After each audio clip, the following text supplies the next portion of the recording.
नमस्कार दोस्तों, स्वागत आपका एक और नई वीडियो में। बात करेंगे हरियाणा कौशल रोजगार निगम के बारे में। पॉलिसी में संशोधन कर दिया है, 4-5 बदलाव किए गए हैं। कैसे अब भर्ती होंगी, क्या कुछ जो है नए अपडेट पॉलिसी के अंदर किए गए हैं।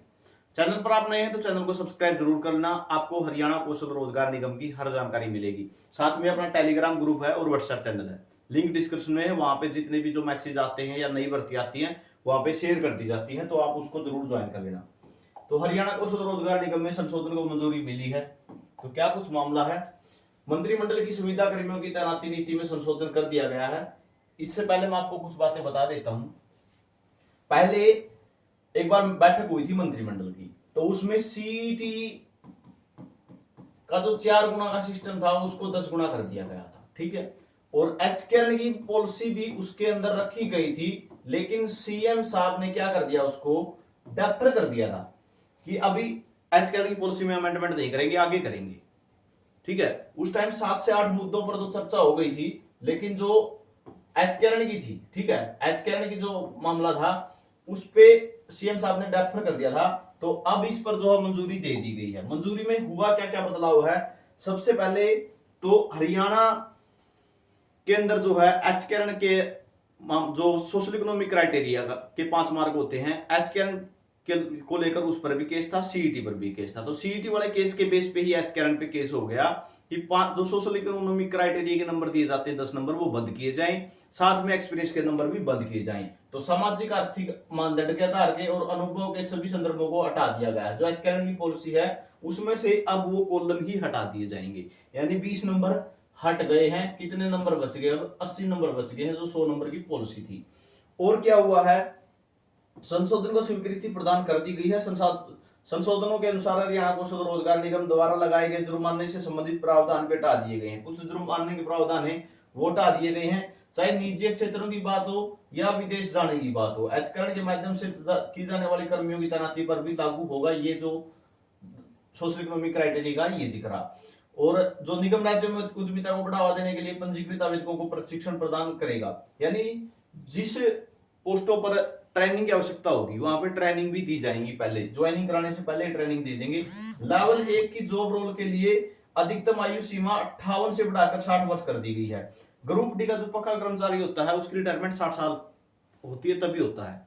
ग्रुप सी के 58 की होती है। लेकिन एचकेएल में क्या था भाई, 58 साल सीमित कर रखी थी। ठीक है, तो अब जो ग्रुप डी के कर्मचारियों के लिए लेवल 1 की बात है, तो ग्रुप डी के कर्मचारी एचकेएल के 60 साल तक नौकरी करेंगे। अगर कोई किसी की 60 साल हो जाती है तो उसको रिलीव कर दिया जाएगा। ठीक है, जो ग्रुप डी कर्मचारियों के बराबर है। आरक्षण रोस्टर अब जॉब रोल की बजाय राज्य स्तर पर इंडेंट वाइज और नौकरी के स्तर के अनुसार तैयार की जाएंगे, यानी नौकरी के लेवल को देखते हुए जो आरक्षण तैयार किया जाएगा। और अब डिस्ट्रिक्ट वाइज नहीं होगा ये, ठीक है, अब क्या होगा, स्टेट लेवल पर ही होगा। ठीक है, साथ में नौकरी के स्तर पर कैसे होगा, जैसे ग्रुप डी की पोस्टें हैं तो ग्रुप डी की अलग पोस्टें होंगी, ठीक है, ग्रुप सी की अलग होंगी।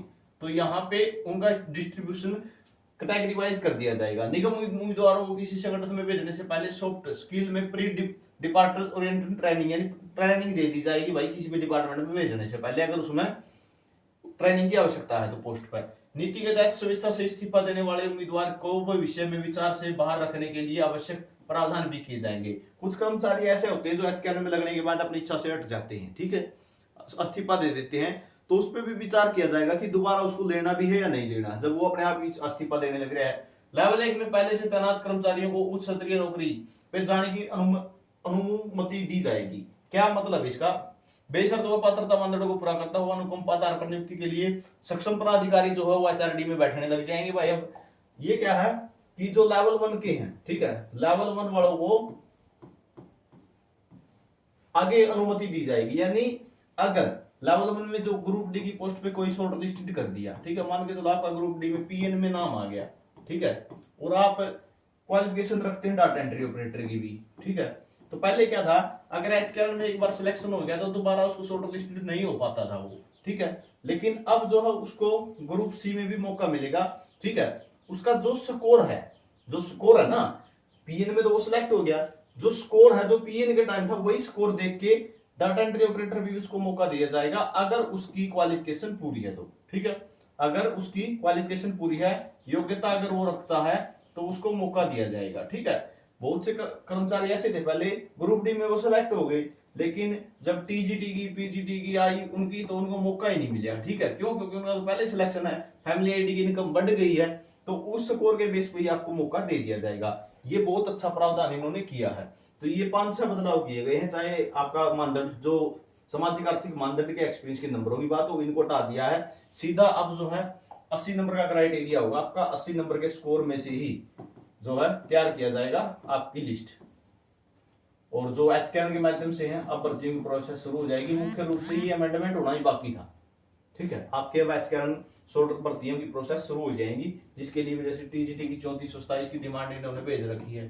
ठीक है, सफाई कर्मचारियों की डिमांड इन्होंने भेज रखी है। ठीक है, सफाई कर्मचारियों की डिमांड भेज रखी है 8000 की। ठीक है, 7905 पद उसके उनके लिए भेज रखी है। तो ये 7995 सॉरी। तो ये जानकारी आप सभी के लिए रहेगी, हर अपडेट मिलेगी। चैनल को सब्सक्राइब जरूर कर लेना, साथ में टेलीग्राम ग्रुप और व्हाट्सएप ग्रुप को जुड़ जाना। वीडियो आपने देखा इसके लिए बहुत बहुत धन्यवाद।